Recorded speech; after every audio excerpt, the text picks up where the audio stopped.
Hi guys, आपका स्वागत है आपके अपने show MKJ talks for investment in Hindi में। कैसे हैं आप? तो भाई आज प्रोग्राम की जो शुरुआत करेंगे, सीधा शुरू करेंगे शेयर बाजार की कहानी, एमकेजे की जुबानी। भाई मेरे बहुत सारे इन्वेस्टर्स जो हैं, फॉलोवर्स जो हैं, मुझसे जगह जगह मैसेज करके कमेंट करके पूछते हैं भाई सर ये बाजार का जो माहौल है, हम समझ रहे हैं बाजार जो है, हमें लगता है कि बाजार गिरेगा, पर अभी का जो माहौल है इसमें हम क्या रणनीति बनाएं, किस तरीके से शेयर को खरीदें या बेचें, क्या रणनीति होनी चाहिए। तो मैंने सोचा एक ब्रॉड गाइडलाइंस, मैंने ऑल्दो कई बार पहले भी शेयर की है, आज फिर शेयर कर देते हैं। भाई अगर तो आप हैं पैसिव इन्वेस्टर, यानी आप ट्रेडर टाइप व्यक्ति नहीं, आप अपना इन्वेस्ट करके भूल जाना चाहते हैं, कहते हैं ना एकदम सेफ इन्वेस्टर है, तो भाई कोई दिक्कत नहीं है। आप रोज रोज बाजार को मत देखिए, सारा दिन सुबह 9 बजे से 3:30 बजे तक बाजार को देखने से आपको कुछ नहीं मिलने वाला।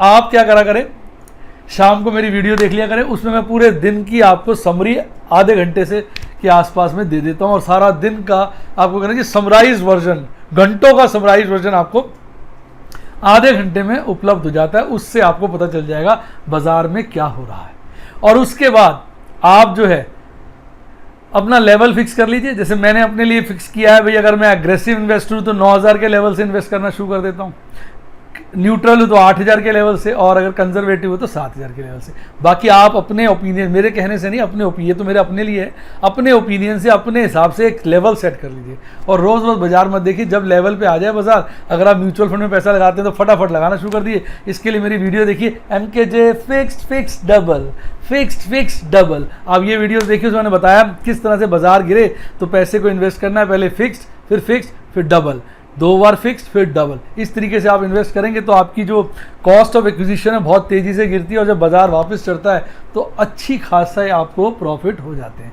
तो अगर आप इस स्ट्रेटेजी को फॉलो करेंगे तो कहीं कोई दिक्कत नहीं आएगी। अपना लेवल सेट कर लीजिए, बस जब वो लेवल आए तब आप इन्वेस्ट करना शुरू कर दीजिए, रोज़ रोज़ की परेशानी से भी आप छूट जाएंगे। ये मैं उनके लिए बता रहा हूँ जो पैसिव इन्वेस्टर्स होते हैं। अब जो एग्रेसिव इन्वेस्टर्स हैं, एक्टिव इन्वेस्टर्स, एग्रेसिव नहीं एक्टिव, पैसिव होता है रोज रोज बाजार में इन्वेस्ट नहीं करना चाहता, मौके पे करना चाहता है, वो अपना लेवल फिक्स करे और इन्वेस्ट करे। और एक एक्टिव इन्वेस्टर होता है जो रोज रोज बाजार में फिक्स करना चाहता है। तो एक्टिव इन्वेस्टर के लिए मेरी ये एडवाइस है, रोज रोज जबरदस्ती मत करिए इन्वेस्ट। जैसे मैं हूँ, मैंने रोज रोज नहीं करता। कल मैंने आपके ऑप्शन में, आपको पता है मैं ऑप्शन एक्सपर्ट हूँ, कल मैंने ऑप्शन के 5 या 4 ट्रेड किए थे, आज सिर्फ ऑप्शन का 1 किया, परसों शायद किया ही नहीं था। पिछले मैं कभी करता हूँ कभी नहीं करता हूँ, जब मौका मिलता है तब चौका लगा देता हूँ, कभी प्रॉफिट बुक कर लेता हूँ। तो इस तरह से मैं अपनी सिचुएशंस को, स्ट्रैटेजीज को बनाता रहता हूँ, और आपने देखा मैं प्लेटिनम मेंबर्स के साथ उनके स्क्रीनशॉट भी शेयर कर देता हूँ। तो उसके हिसाब से जो मैं इन्वेस्टमेंट करता रहता हूँ, तो उससे क्या फ़ायदा होता है कि रोज़ रोज़ ज़बरदस्ती हम इन्वेस्टमेंट करते हैं तो नुकसान हो जाता है। जैसे आज मेरा बड़ा मन हो रहा था कुछ सौदे काटने का, मैंने पीछे जो है ऑप्शन में जो इंडसइंड का जो है 500 रुपये की पुट बेची थी, 500 स्ट्राइक प्राइस की पुट बेची थी 55 रुपये पे। आज रेट आ गया था उसका 31 रुपये 50 पैसे तक। मैंने एक ऑर्डर लिखवा के छोड़ दिया था, सुबह 31 रुपये की बेचूंगा, वो 50 पैसे से रह गई। अब और कोई होता तो परेशान रहता, देखता रहता, यार मेरा कटा नहीं कटा, यार अभी आया नहीं, रेट चेंज कर दूँ। मैंने कुछ नहीं, 31 रुपये का रेट डाल दिया और मज़े से अपना नेटफ्लिक्स पे सीरियल्स देखे आज आराम से। वो कटा नहीं, कोई बात नहीं। फिर मैंने एक इन्फोसिस का कॉल बेचनी थी, वो डाल दिया, वो बहुत अच्छे रेट पे मेरी कट गई, तो यानी बिक गई, तो वो काम हो गया। तो ऐसा है कि कल 4 सौदे हो गए थे। यानी मैं जबरदस्ती नहीं करता हूँ, अपना हिसाब लगाता हूँ, स्ट्रैटेजी बनाता हूँ, उसके हिसाब से इन्वेस्ट कर देता हूँ। जैसी कोई मेरी स्ट्रैटेजी एग्जीक्यूट होती है तो वो मैं आप लोगों के साथ, मेंबर्स के साथ जो है शेयर भी कर देता हूँ। यहाँ मैं सिर्फ ये स्ट्रेस करना चाह रहा हूँ एक्टिव ट्रेडर्स के लिए कि हर वक्त ट्रेड करने की कोशिश मत करें। जैसे वो मन बना लेते हैं करना ही करना है, ये करना, रोज कुछ करना है, ऐसे नहीं। आप अपने टारगेट फिक्स कर लीजिए, आप अपने दिमाग को रखिए, आधा घंटा मार्केट को वॉच करिए, आपको समझ में आ जाएगा। ऑल्दो मेरी निगाह रहती है बाजार में, हर 1-1.5 घंटे में देख लेता हूँ बाजार में क्या हुआ, मैंने सेट भी किए होते हैं अपने अलर्ट्स वगैरह, लेकिन मैं ये नहीं करता कि अपने आप को डिस्टर्ब करता रहता हूँ। तो कहने का मतलब ये, अगर आप एक्टिव ट्रेडर हैं तो रोज ट्रेड करने की मत सोचिए, आप मार्केट को एक्टिवली वॉच करिए। अगर 1 या 2 दिन आप ट्रेड नहीं करते तो घबराइए मत, या ट्रेड नहीं हुआ, अपना शांति से बैठे। कई बार देखा होगा मैं मैसेज करता हूँ बीच में यूट्यूब के मेंबर्स को, व्हाट्सएप के मेंबर्स को, भैया आज बाजार जो है कुछ समझ नहीं आ रहा, खड़ा हुआ है वहीं पे, आज मैं कुछ नहीं कर रहा, मैं आराम कर रहा हूँ। यानी कहने का मतलब आपको बाजार में ना कुछ करना भी आना चाहिए। कैसा लगा डायलॉग कमेंट बॉक्स में बताइए। यानी कामयाबी आपको शेयर बाजार में तब मिलेगी जब आपके अंदर ये आदत होगी कि आज कुछ नहीं करना। आज क्या करना है? कुछ नहीं। क्या करना है, कुछ नहीं। यानी आप जबरदस्ती कुछ करने की कोशिश करते हैं, उसमें घाटा होता है। तो आपको ये भी एक आदत होनी चाहिए कि बाजार ठीक से नहीं चल रहा, आपको समझ नहीं आ रहा, तो आप कुछ मत करिए, आराम करिए, क्योंकि आज नहीं तो कल बाजार मौका देखा आपने पीछे देखा बाजार गिरा, फट से हमने ट्रेड कर लिए, एकदम प्रीमियम बढ़ जाते हैं पुट के, बाजार चढ़ता है एकदम कॉल के प्रीमियम बढ़ जाते हैं। यानी कहने का मतलब शेयर्स मैंने देखा पीछे, आपको पता होगा बजाज हिंदुस्तान, आपका आलोक इंडस्ट्रीज बहुत बढ़िया था, वो मिल नहीं रहा था लोगों को, हमने अपना ले लिया फ्रीज के अंदर ही, और बढ़े जा रहा है बढ़े जा रहा है बढ़े जा रहा है, ठीक है। आज बजाज हिंदुस्तान जो है वो नीचे में फ्रीज हो गया था, कई मेंबर्स परेशान हो रहे थे, मैंने कहा ऐसे रोज रोज थोड़ी ट्रेड करेंगे यार, आज नीचे में फ्रीज हुआ कल बाजार चढ़ेगा, कल ऊपर में फ्रीज होगा, एक टारगेट रख लो, जब वो टारगेट अचीव हो जाएगा उसको बेच देंगे। यानी कहने का मतलब अगर आप एक्टिव ट्रेडर हैं तो बहुत ज्यादा ट्रेड मत करिए, सारे पैसे इन्वेस्ट मत करिए, अपने पास पैसे रखिए, क्योंकि बाजार अचानक करवट बदलता है, जब करवट बदले तब एंट्री मारिए, चाहे खरीदारी की है, चाहे बिकवाली की है, चाहे पुट की है, चाहे कॉल की है। फ्यूचर में मैं करता नहीं, आपको बताइए फ्यूचर मुझे रिस्की लगते हैं, मुझे कॉल और पुट ऑप्शन में मजा आता है, मैं उसकी काफी ज्यादा एक्टिवली ट्रेडिंग करता रहता हूं। तो ये मेरा आपको एडवाइस था, समराइज कर देता हूं। पैसिव इन्वेस्टर आराम से बैठे मजे से मेरा शाम को रोज वीडियो देखे, उसमें पूरे दिन की समरी मिल जाएगी। जब आपके टारगेट्स आ जाए अपना MKJ फिक्स डबल लगाइए और अच्छा मुनाफा कमाइए ओवर लॉन्ग पीरियड। और जो एक्टिव इन्वेस्टर्स हैं वो अपना बाजार पे वॉच रखिए, पर हर घड़ी जबरदस्ती ट्रेड मत करिए, जबरदस्ती पोजीशन मत लीजिए, जब मौका लगे तब चौका लगाइए। तो ये थी आज की समझ। आइए अब शुरू करते हैं MKJ स्टॉक टॉक्स, और आज मैं एक अच्छा स्टॉक आपके लिए लेके आया हूँ, NMDC जो है एक सरकारी कंपनी है और बहुत मेरे हिसाब से अच्छी कंपनी है, वेल डिविडेंड पेइंग कंपनी है, और इसमें मैंने कई बार पोजीशन ली है, मैंने मतलब पोजीशनल ट्रेड जिसे कहते हैं। पोजीशनल ट्रेड कई बार आप लोग पूछते हैं क्या होता है, पोजीशनल ट्रेड में क्या होता है, हम शेयर को जब अच्छा लगता है ले लेते हैं और बैठ जाते हैं कि लॉन्ग टर्म के लिए ले लिया, अगर बीच में अच्छा प्रॉफिट मिल रहा होता है तो बीच में पोजीशन क्लियर कर देते हैं। यानी पोजीशनल ट्रेड में ये नहीं होता कि हमने 5 दिन 4 दिन में अपना ट्रेड कवर करना है, हमने एक ट्रेड किया इन्वेस्टमेंट के हिसाब से, लेके रख लिया, अच्छा मौका निकला बेच दिया, फिर जब अच्छा मौका मिला री एंटर कर लिया। तो मैं इसमें कई बार प्रॉफिट कमा चुका हूँ, NMDC में मैंने कई बार इसको खरीदा और बेचा है। अब काफ़ी समय से मैंने इसमें कोई खरीदारी नहीं करी, पीछे ये काफ़ी गिर गया था और मेरे ध्यान से एक्चुअली निकल गया था। एक्चुअली इतने सारे शेयर निकल जाते हैं, दूसरे में कर लेते हैं, तो फिर ये मैं इसके Q4 के रिजल्ट आए तो एकदम मेरी बातें यादें ताज़ा हो गई। तो मैं आज ही इसका GTT लगाऊंगा इस वीडियो रिलीज करने के बाद और मेंबर्स के साथ शेयर कर दूंगा। तो NMDC एक बहुत अच्छा शेयर है, मुझे तो बड़ा अच्छा लगता है। देखिए अगर मुझे कोई चीज़ अच्छी लगती है और आपको नहीं लगती तो आप कृपया उसको जरा भी मत परस्यू करा करिए, जरा भी उसमें इंटरेस्ट मत लीजिए। क्यों? क्योंकि पसंद अपनी अपनी। कैसा लगा डायलॉग कमेंट में बताइए। पसंद अपनी अपनी, जरूरी थोड़ी है कि मेरी चीज़ आपको अच्छी लगे, मुझे आपकी अच्छी लगे। भाई सुन लिया, अच्छो कहते हैं मेरी बात के माने दो, मेरी बात के माने दो, जो अच्छा लगे वो अपना लो, जो बुरा लगे उसे जाने दो। तो भैया आपको अगर कोई मैं चीज़ बोलता हूँ अच्छी नहीं लगती, छोड़ दो उल्ट पुल्ट बोलने से क्या मिलेगा, कुछ नहीं, छोड़ दो, जाने दो, अच्छी चीज़ को सुन लो। तो ये मेरा आपको सलाह है। आइए अब इसके Q4 के रिजल्ट्स की बात करते हैं। देखिए इस कंपनी के प्रॉफिट जो है बहुत कहते हैं बेदर्दी के साथ, बहुत ज़्यादा बेदर्दी के साथ गिरे हैं, 76% की गिरावट देखने को मिली है, और जो प्रॉफिट है वो गिरकर 347 करोड़ का हो गया, 347 करोड़ का। अब अगर मैं पूरे साल की बात करूं 19-20 की, तो प्रॉफिट बिफोर टैक्स जो 19-20 में रहे हैं वो 6122 करोड़ के रहे हैं, जबकि 18-19 में प्रॉफिट बिफोर टैक्स जो थे वो 7200 करोड़ के आसपास थे। तो अब हो गए 6122 करोड़, और एक साल पहले थे 7200 crore, to be very precise 7198 crore, यानी लगभग 15% का डाउनफॉल प्रॉफिट में देखा गया है। तो भैया जब बुरा वक्त आता है तो इसी तरह से आता है। आइए चर्चा को आगे बढ़ाते हैं। अगर आप देखेंगे तो कंपनी के जो नेट प्रॉफिट है इस क्वार्टर में 76% गिर गए, और कंपनी की जो टर्नओवर है इस क्वार्टर में जो रही है वो 3187 करोड़ के आसपास रही है। अगर हम प्रॉफिट की बात करें, प्रॉफिट की, तो प्रॉफिट में जो गिरावट रही है वो लगभग 33% रही है इस क्वार्टर के अंदर, प्रॉफिट बिफोर टैक्स की। हमने पहले जो बात की थी वो नेट प्रॉफिट की थी, ये प्रॉफिट बिफोर टैक्स है, वो गिरकर वो जो है 1482 करोड़ हो गए। तो ओवरऑल अगर प्रॉफिट आफ्टर टैक्स देखा जाए 19-20 का, तो वो लगभग 22% गिरा है। पिछले साल था 4642 करोड़ और इस साल है 3610 करोड़। अब अगर हम कंपनी की टर्नओवर की बात करें तो कंपनी की टर्नओवर में भी खासी गिरावट है। पिछले साल थी 12153 करोड़ और इस साल रही है 11699 करोड़। यानी चाहे बात कर लो टॉप लाइन की, चाहे बात कर लो बॉटम लाइन की, सब में ही गिरावट देखने को मिली है। अगर हम कंपनी के प्रॉफिट बिफोर टैक्स की बात करें तो वो 15% गिर गए, जैसा कि मैंने पहले भी अर्ज किया, वो पिछले साल थे 7,198 करोड़ और इस साल गिर के हो गए 6,122 करोड़। आइए थोड़ा सा प्रोडक्शन की बात कर लेते हैं। कंपनी ने इस साल लगभग 31.49 million ton of iron ore जो है प्रोड्यूस किया और जो बेचा है वो 31.51 million ton of iron ore बेचा है 2019-2020 में। इसके विपरीत अगर इसे पिछले साल देखेंगे तो पिछले साल जो प्रोडक्शन थी वो ज़्यादा थी, 32.36 मिलियन टन की प्रोडक्शन थी और सेल्स भी 32.36 मिलियन टन की थी। यानी अगर इस साल को और पिछले साल को देखेंगे तो हर लेवल पे कंपनी ने गिरावट दिखाई है। ओवरऑल जो है, जो इकोनॉमी के अंदर स्लो डाउन चल रहा है उससे कंपनी के ऊपर प्रभाव पड़ा है और ये जो आने वाला समय है इसमें और प्रभाव पड़ेगा। तो जो भी मैं आज चर्चा कर रहा हूँ आपने उस पर निगाहें बना के रखनी है, ये नहीं अंधाधुंध कोई भी चीज़ काम कर लेनी है। अपनी स्टडी करिए, रिसर्च करिए और सही वक्त पे सही मौके पर शेयर को खरीदिए। मेरी क्या राय है मैं आपके साथ इसी वीडियो में शेयर करूँगा। आइए अब हम इसके प्राइस चार्ट की बात करते हैं। आज जो शेयर भाई साहब खुलता है सुबह 82 रुपये 50 पैसे पर और फिर एक पीक बनाता है 87 रुपये 15 पैसे की और एक बॉटम बनाता है 82 रुपये 50 पैसे का और उसके बाद बंद होता है 85 रुपये 55 पैसे में। अगर कंपनी का 52 वीक हाई देखेंगे तो लगभग 140 का है। 52 वीक लो जो है लगभग 61 रुपये या 62 रुपये का कह लीजिए। इस वक्त शेयर 85 रुपये का है तो कहीं ना कहीं 52 वीक लो के नज़दीक है। शेयर मुझे बड़ा अच्छा लगता है, बड़ा प्रिय है, मैंने इसमें कई बार प्रॉफिट कमाया और अब मैं जो है इसको लास्ट मैंने शायद 100 रुपये 105 रुपये 110 रुपये, ध्यान नहीं मुझे, 100 प्लस पे बेचा था, एग्जैक्ट रेट मुझे याद नहीं है।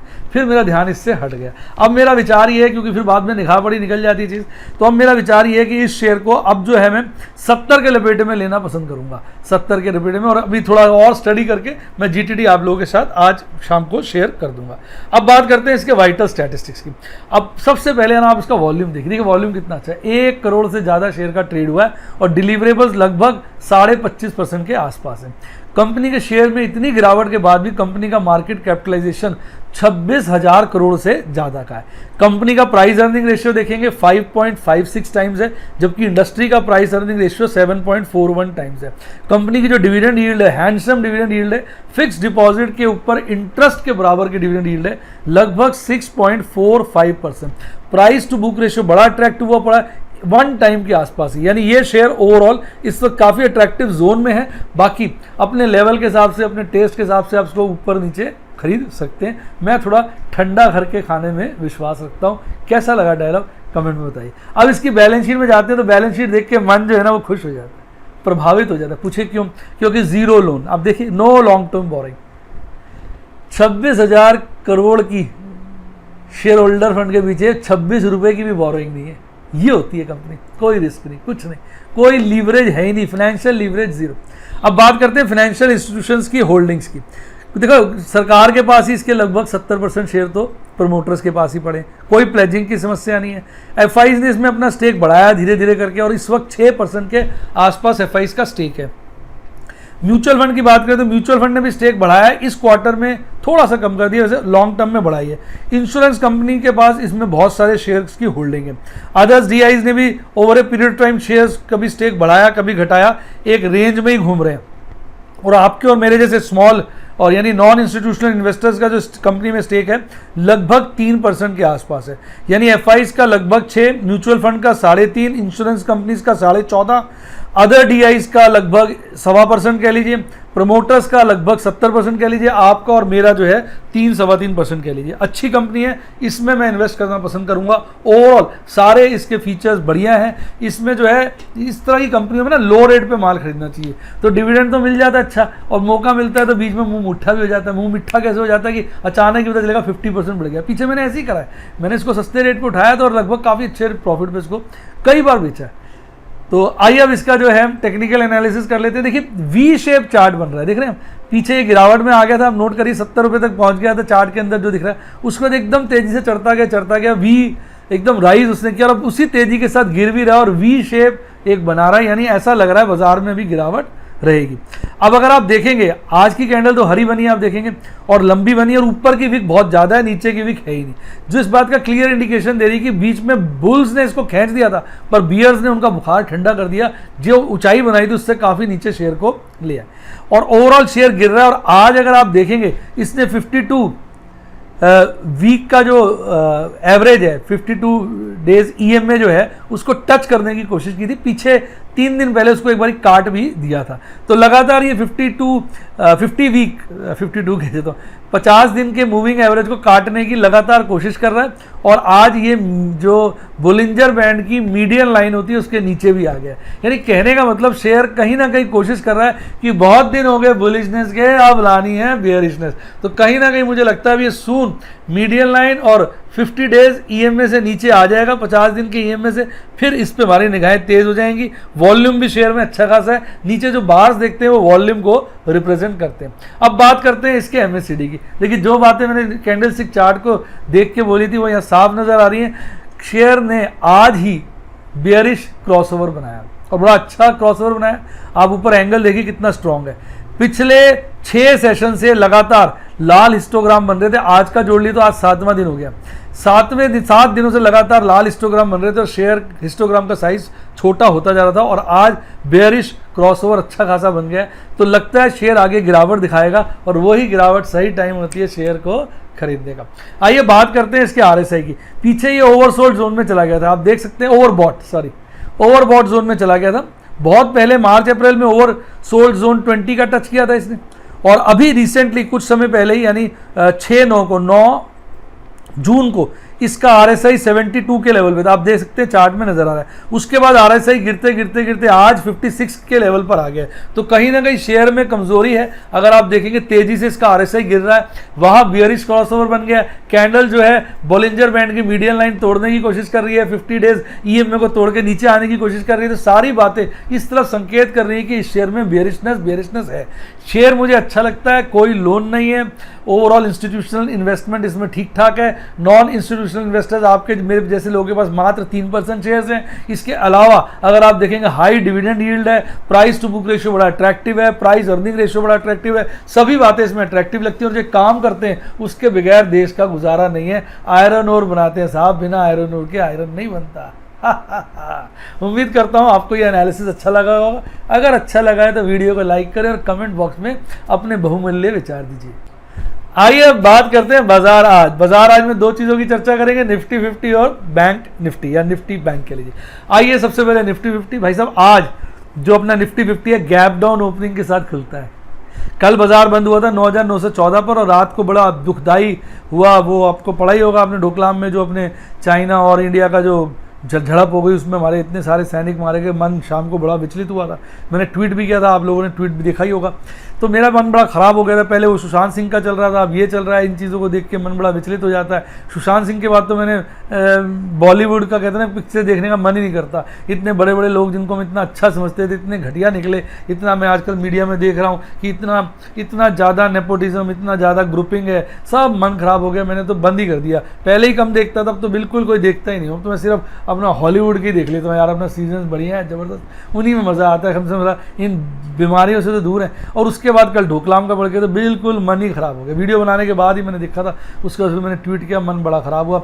आप लोगों को क्या लगता है ये सब चीज़ें ठीक हो रही हैं? एक तरफ वैसे ही कोविड की समस्या चल रही है, इकॉनमी डाउन है, ऊपर से ये सब देख के मन और विचलित सा हो जाता है। भगवान जाने ये क्या चल रहा है यार, समझ में नहीं आ रहा है। चाइना ने पहले पूरे देश को, विश्व को परेशान किया हुआ कोविड की बीमारी देखकर, अब ये नई बीमारियां शुरू करा, लड़ाई झगड़े ये सब चीज़ें अच्छी नहीं। आप अपने विचार जो है ज़रूर कमेंट बॉक्स में लिखिएगा। कई मेरे मेंबर कहते हैं सर आप इसकी बिल्कुल भी डिस्कशन नहीं करते, कारण क्या है ना यार, मुझे किसी की बुराई करना अच्छा नहीं लगता। बात ये, अब क्या बोलो, अभी चाइना का मतलब शब्द ही कम पड़ जाते हैं। एक आदमी की कितनी बुराई करोगे, शब्द ही तो हो। अब क्या जो उसने नौटंकी कर रखी है, पहले पूरे विश्व को परेशान कर दिया, मतलब कोई तरीका है, पूरे विश्व को हिला दिया। और उसके बाद जो है अब आसपास के छोटे छोटे जो देश हैं, आपका पाकिस्तान हो गया, श्रीलंका हो गया, इनको लोन दे देकर इनकी इकॉनमी को खाने पे तुला हुआ है। हम लोग इससे लोन वोन ज़्यादा परवाह नहीं करते हैं, तो ये हमें वैसे परेशान करता है। तो अब क्या बोलें, आप लोगों का क्या विचार है जरूर कमेंट बॉक्स में लिखिए। आइए चर्चा को आगे बढ़ाते हैं। तो फिर से मैं शुरू से बोलता हूँ, देखिए बाजार कल बंद हुआ था 9,914 पर और आज खुलता है 9,876 पर। उसके बाद भाई साहब एक ऊपर की बढ़त लेता है, फिर गिरता है, फिर ऊपर चलता है, तो एक पीक बनाता है 10,003 की। जब 10,000 काटता है तो लगता है तेरी की अब बाजार तेज। लेकिन नहीं सा, उसके बाद फिर गिरता जाता है। शुरुआत में इसने बॉटम बनाया था 9,833 का और बाद में गिरते 9,881 पे बंद हो जाता है। कल के मुकाबले 0.33% गिरकर बंद होता है, लगभग 33 पॉइंट के डाउनफॉल के साथ बंद होता है। आज ऐसे बहुत ही कम शेयर थे जिनमें 3% से ज़्यादा की तेजी या 3% से ज़्यादा की गिरावट देखने को मिली हो। तेजी की बात करें तो मात्र 2 ही शेयर थे, मारुति सुजुकी और भारती एयरटेल। मारुति सुजुकी का समझ में नहीं आता तेज क्यों था, भारती एयरटेल तो इस वक्त अच्छा परफॉर्म कर रहा है, इसमें तेजी समझ में आती है। और अगर गिरावट वाले शेयरों में देखें तो आज टॉप पे था भारती इंफ्राटेल, कभी तेज कभी डाउन, कभी तेज कभी डाउन। पीछे मैंने इसकी एक पुट बेची थी, बहुत अच्छे प्रॉफिट में आ गई थी, आज फिर वो नो लॉस नो प्रॉफिट में आ गई थी। पर मैं इसमें स्ट्रैटेजी बना रहा था, कल कोई ना कोई इसमें पुट की डीलिंग करूंगा अगर कल भी ये गिरा हुआ तो। बाकी शेयर बाजार में पता चल गया कल भाग गया तो ओवरऑल अगर हम देखें बाजार में ओवरऑल मंदी थी, बहुत ज्यादा हलचल ज्यादा शेयरों के अंदर नहीं थी। आइए अब बात करते हैं आपके प्यारे राज दिलारे किसकी, निफ्टी बैंक की। निफ्टी बैंक का भी कुछ चार्ट देखेंगे, निफ्टी 50 जैसा, बस आज वोलाटिलिटी इसमें रिलेटिवली कम रही, अदरवाइज ये निफ्टी 50 के मुकाबले दुगनी वोलाटिलिटी दिखाता है। आज ये खुलता है 20,137 पर, खुलने के बाद एक बॉटम बनाता है 19,978 का। जैसे ही 20,000 से डाउन आता है तो हाहाकार सा मर जाता, लगता अभी गिरा, लेकिन उसके बाद फिर चकित कर देता है, बाजार चढ़ जाता है, हल्का गिरता है, फिर चढ़ता है और एक पीक बनाता है 20,623 की। उस पीक बनाने के बाद लगातार गिरता रहता है, चढ़ के गिरता रहता है और लास्ट में 20,201 पर जाकर बंद होता है। अगर हम इसको पिछले दिन की क्लोजिंग से कंपेयर करें, क्योंकि पिछले दिन की क्लोजिंग थी 20,300 के आसपास की और आज रही 20,201 की, लगभग 95 पॉइंट गिर के परसेंटेज टर्म में 0.47% की गिरावट के साथ बंद होता है। आइए इसके कंपोनेंट्स को देखते हैं। कंपोनेंट्स में बराबरी सा माहौल बना होता है। टॉप में आज आईडीएफसी फर्स्ट बैंक रहता है जो लगभग 2.25% की तेजी दिखाता है। बॉटम में कोटक महिंद्रा बैंक रहता है जो लगभग 2.5% की गिरावट दिखाता है। ओवरऑल आप शेयर देखेंगे जो कल गिरे पड़े थे, एक्सिस बैंक, इंडसइंड बैंक, आज काफी तेज थे। इंडसइंड बैंक ने आज फिर 500 का लेवल क्रॉस कर दिया था और 500 का लेवल क्रॉस करते पुट्टों के प्रीमियम में काफी गिरावट देखने को मिली और कॉल्स के प्रीमियम बढ़ गए थे। तो इसमें पोजीशन चेंज होती है, तो इसमें तो मेरा बड़ा कॉम्प्लिकेटेड मैट्रिक्स बना हुआ। 3 बार तो मैं इसमें प्रॉफिट बुकिंग इस महीने कर चुका हूँ, दो कॉल्स और एक पुट में मैं अच्छी खासी प्रॉफिट बुकिंग इस इंडसइंड बैंक में कर चुका हूँ। उसके बावजूद भी मेरे ख्याल अब ध्यान नहीं, मेरे 5 से 6 पोजीशंस खुली हुई हैं और हो सकता है मैं इन 5 से 6 इस महीने की पोजीशन के साथ अगले महीने की भी पोजीशन इसमें लूंगा। तो ओवरऑल अभी मैं अगर सारी पोजीशन देखूं, इतने सारे ट्रेड्स के बाद, इतनी फ्लक्चुएशन के बाद भी ठीक ठाक सा इसमें प्रॉफिट है। ओवरऑल आज पुट का पोर्टफोलियो मेरा काफी प्रॉफिट, ऑप्शन का पोर्टफोलियो काफी प्रॉफिट में था। आइए अब करते हैं बात बाजार कल कैसा होगा, उसके लिए हम करेंगे अपना एनालिसिस। और जो अपना एनालिसिस है वो बेसिकली 3 पार्ट में चलेगा। पहले हम करेंगे टेक्निकल, फिर हम करेंगे ऑप्शन चेन एनालिसिस और फिर करेंगे एफआईज डीआईज की पोजीशन। भाई अगर हम टेक्निकल एनालिसिस करें और इसका कैंडल स्टिक चार्ट देखें तो आज की कैंडल बड़ी कहते हैं ना डोजी बनी, इनडिसिसिव। वैसे कई लोग कह सकते हैं नहीं ये ग्रेवयार्ड डोजी है क्योंकि जो इसका जो पतली सी लाइन है वो जरा नीचे थी, लेकिन ये एक्चुअली सही मायने में ग्रेवयार्ड डोजी नहीं है। अगर ग्रेवयार्ड डोजी कह भी दे दोगे ना तो ये फेक ग्रेवयार्ड डोजी है। ग्रेवयार्ड डोजी सही मायने में तेजी में उत्पन्न होना चाहिए और यहाँ तो मंदी का माहौल चल रहा है, तो ग्रेवयार्ड डोजी नहीं कहेंगे, मैं इसको इंडिसिसिव डोजी कहना चाहूँगा। बाकी मैं फिर बोल दूँ कि ये जो कैंडल स्टिक चार्ट्स होते हैं ना, ये थोड़े से क्या होते हैं, फ्लेक्सिबल साइंस है, हार्ड साइंस नहीं है, सबका अपना अपना इंटरप्रिटेशन होता है। अगर आप देखेंगे आज अगर कैंडल को समझिए, बिल्कुल बारीक सी बनी है इसकी बॉडी, ऊपर की विक बहुत ज़्यादा लंबी है, नीचे की विक भी ठीक ठाक है। तो आज हुआ क्या, अगर ध्यान से देखिए कौन भारी रहा इस चीज़ को समझते हैं। यानी बाजार आज खुलते ही एकदम बुल्स भारी हो गए, उसको बहुत ऊंचा ले गए, एक बहुत ऊंचाई पर ले गए, पर वो टिक नहीं पाए। बेयर्स उसको बहुत नीचे ले आए और उसके बाद फिर बुल्स ने थोड़ा सा ऊपर करके, यानी जो ओपनिंग का लेवल था उससे हल्के से ऊपर भी बाजार को बंद कर दिया। यानी अगर आप कंपेयर करें, जो बेयर्स हैं बुल्स को बहुत ऊंचाई से नीचे लेके आए थे और जो बुल्स हैं वो बेयर्स को नीचे से ऊपर लाए थे, पर देखा जाए वो थोड़ा कम ऊपर लाए, पर बेयर्स काफी ऊपर से नीचे ले आए। आप देखिए ना डिफरेंस को, देखिए कैंडल को समझना पड़ता है। यानी कहीं ना कहीं बेयर्स ने आज अपना शक्ति का ज्यादा प्रदर्शन किया। अब अगर हम आज की कैंडल को देखें बोलिंजर बैंड पे, तो ये मीडियन लाइन के ऊपर है, तो कहीं ना कहीं ये अपवर्ड जोन के अंदर है। मतलब मैं क्या कहता हूं कि जो बोलिंजर बैंड का अपर हाफ होता है, यानी मीडियन लाइन से लेकर अपर बैंड का, उसको मैं बुलिश जोन कह देता हूं, मेरा अपना इंटरप्रिटेशन है। और जो लोअर हाफ होता है मीडियन लाइन से लेकर लोअर बैंड का, उसको बेयरिश जोन कह देता हूं। तो यानी अभी भी जो कैंडल है वो बुलिश जोन के अंदर ही है। पीछे आज से 3 दिन पहले जो बड़ी सी हरी कैंडल देखेंगे वो एक बारी को बेरिश जोन में खुली थी पर फिर बुलिश जोन में चली गई। यानी अगर हम बोलिंजर बैंड की बात करें तो जो बाजार है अपने आप को बुलिश जोन में रखने में कामयाब है, सक्षम है, पॉसिबिलिटी उसकी बनी हुई है। अब 50 डेज ईएमए की बात करें, जो पर्पल लाइन है वो देखेंगे तो उससे आज भी बाजार खासा ऊपर था। एक बार 50 डेज का ईएमए डिसिसिवली कट जाए तो हम कह सकते हैं बाजार थोड़ा बेरिश हो गया, पर अभी ओवरऑल कैंडल जो है वो इंडिसिसिव है, जो बता नहीं पा रही भी क्या करें। पर कहीं ना कहीं कैंडल को देख के यही लग रहा है कि बेयर्स आज बुल्स पर रिलेटिवली भारी पड़े। और अगर बात करें बोलिंजर बैंड की और ईएमए की तो कहीं ना कहीं बुलिशनेस वाली बात है, बेरिशनेस वाली बात तो नहीं। लेकिन अगर हम एमएससीडी चार्ट पे आ जाए तो साफ सुथरा नजर आ रहा है कि भाई साहब बेरिश क्रॉसओवर हो गया है, अच्छा खासा क्रॉसओवर है और आज का हिस्टोग्राम ठीक ठाक सा बना है।